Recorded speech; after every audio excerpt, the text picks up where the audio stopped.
or I call it the scales of injustice, okay? And what I mean by that is all of us have terribly low self-esteem. That's the injustice. And then to compensate for that, we all are in massive denial. Now, what are we in denial? See, when we're in denial, we don't want to admit that we feel really poorly about ourselves, that we can't see our inherent worth, that we don't really believe in ourselves, that we have confidence that we can achieve what we want, but we mask over it with drugs, pills, with careers, lots, we chase all these different things that present the image. No, I have it. I have self-esteem. We use these Band-Aids, right? And that's the scales of injustice. Well, what's at the heart here? What's the real problem? Where did we learn that we had no inherent worth? Well, that's not innate. That is not an innate characteristic of the human species. There's only one way we learn that we have low self-esteem and low worth: childhood, the parenting that we all received. Now, a lot of people think I'm blaming parents. It's not it. It's an explanation. Look, no one teaches us how to be a parent. We're all perfectly imperfect. Even if we went to school all day, every day to learn how to be a parent, the first thing we do in the first hour, we make 10 mistakes because we're human. And it's just an overwhelming job. I mean, think of it.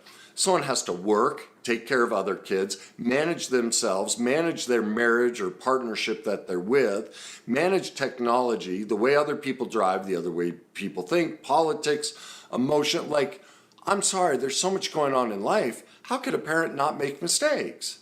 And at times yell and scream and send the message to us that we don't have worth. That's not a blaming of the parents, but that's just saying the sky is blue and the sun came up today. That's all it is. It's truth. But see, our low self-esteem, this is the proof of the scales of injustice. We can't admit that truth. No, it's not parents, it's not my childhood. No, don't tell me that, Kenny. Don't make me admit that to myself. I can't admit the truth. And that's what's killing everybody. The single greatest killer on this planet today isn't COVID. It's not guns. It's denial.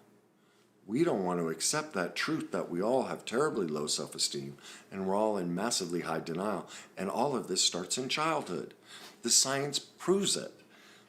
What have they said for centuries? Show me the man at 7 years old and I'll show you the man. We've known behavioral science. We become our childhood. And so anything in your adult life that isn't working, you learned it in childhood. That's been proven study after study, the adverse childhood experience. Like, just Google. I mean, if you don't believe me, just Google it and you'll see page after page of we become our childhood. Like, I'm not bringing up something controversial. What is controversial about what I'm bringing up is that I'm the first person that really calls it out. Everyone skips that and doesn't want to point out that our parents were perfectly imperfect and that we're all in denial and that what's keeping us from loving ourselves and being confident is the inability to face this truth. So how do we truly be confident? How do we truly love ourselves?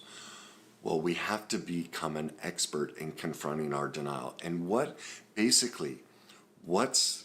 all encompassing our denial? What's in there? A couple of things. First of all of our perfect imperfections. This is all the things we don't want anyone to know about. All of our scabs, all of our skeletons. This is that dirty, dark secret in the closet. This is the virus that eats up the petri dish, and at night when we lay on the couch and we drink too much wine and we take sleeping pills and we have affairs and we steal money and we do all the things we do. Those are our perfect imperfections that we don't even want to admit to ourselves, and we definitely don't want to admit to someone else. Well, do you see what happens? If I go become an expert in my perfect imperfections, if I can learn to love forgive, and share with you how messed up I am. What does that give me? Self-esteem. Do you see that? Self-esteem isn't the ability to accept our perfection, that all the things you're good at. Self-esteem is the ability to accept all the things you're not good at.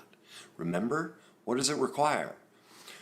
A belief in your inherent worth, regardless of what you're doing, what you're being, any of it. You, as a human being, have tremendous inherent worth. And so the only way to gain true self-confidence isn't the visualization, thinking positive, all that stuff. That's window dressing because nobody wants to talk about the real issue. The real topic is, are you willing to accept that in your imperfections lies your greatness? That's the best part of you. Because do you see what the recovery process is? Here's what happens. In childhood, because we're all, sent messages that we were imperfect, what did we learn? This part of me mom and dad don't like. I need to get rid of it. I need to banish it. And so when you sit there and you shame yourself and your negative self-talk, like everyone's trying to teach you to, self-love and self-esteem, stop all that. They're right.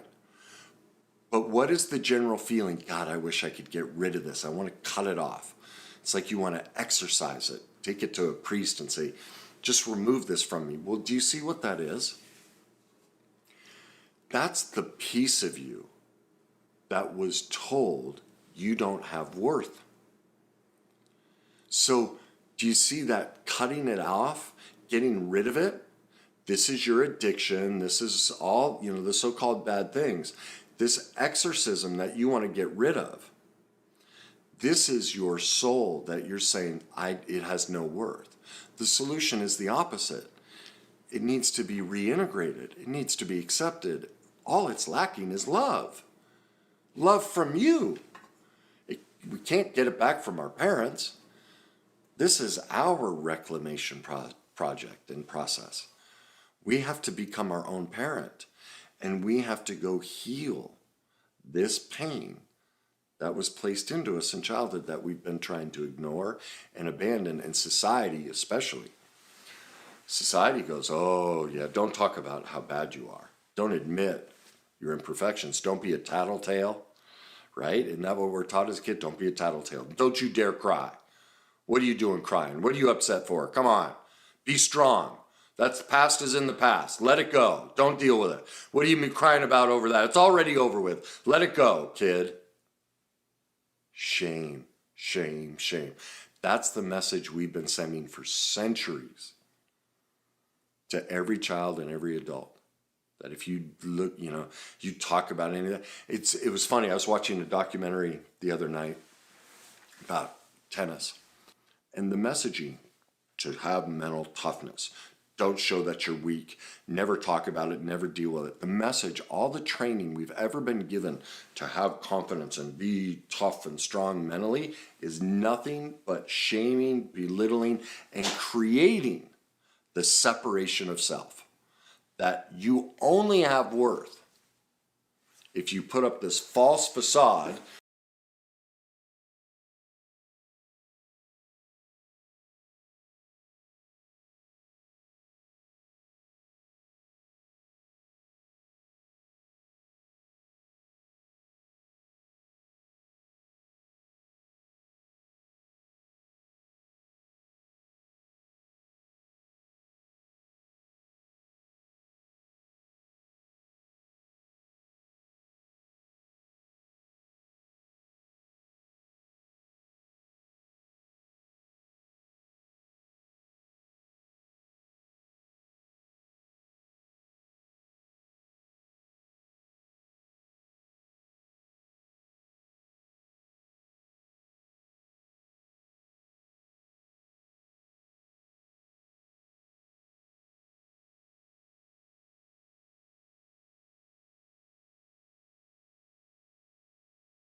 that came to me, I don't know, what was it, 5, 7 years ago. I wrote about it in my book. You know, I have a little chapter on it, The Day I Saw My Darkness.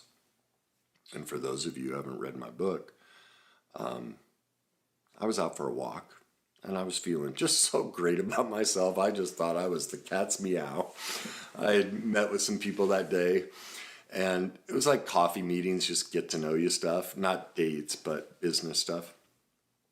And I was out for this walk, and I was thinking about the day and just, you know, affirmations, going, God, and visualizing, and, you know, and really pumping myself up, and really proud of myself. And I said to my, you know, I asked myself, I'm always asking myself questions. I'm always confronting my denial. I didn't know that I was about to confront something very poignant. But I just asked myself, why do you feel so good? And I had thought through the day of, you know, this woman that I'd met, and within 3 questions, she was bawling her eyes out and telling me her whole life story. And part of why I was feeling so good is I'm like, God, look how gifted I am of, you know, in 3 questions, this woman shared her life story with me, and oh my God, I'm so good at what I do, da da da da da. Just really filled with self-importance.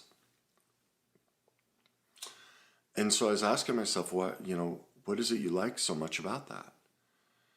And the first thing that came to my mind was power. That kind of startled me. And I kind of slowed down the way I was walking, and I went, power? What do you mean power? And I saw and felt this darkness in me that said, I like the power. And what I'm going to explain will take several minutes to explain, but all of this happened like that. This whole, what I'm about to share with you, all of this happened in a split second, but it seemed to slow down. And, you know, immediately what I saw right there was, oh my God, I was a predator. I didn't help this woman. If you've seen the movie Predator, the old Schwarzenegger movie, the way that it's an alien that comes down to Earth and it cloaks itself, it can become the scenery.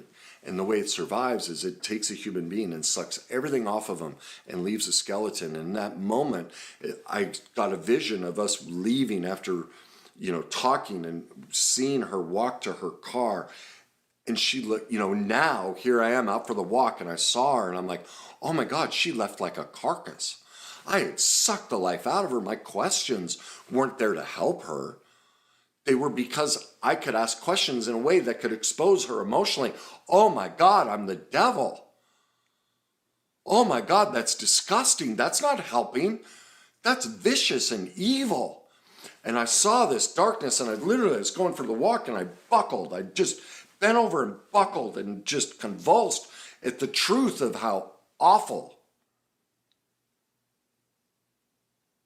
how treacherous and evil I was to this woman. And the second I saw how absolutely horrific I can be to somebody, immediately I got flooded with light. Like it was light. Not just white, but light. And I stood up and I just started crying. And I just went, and I heard myself say, oh my God, finally.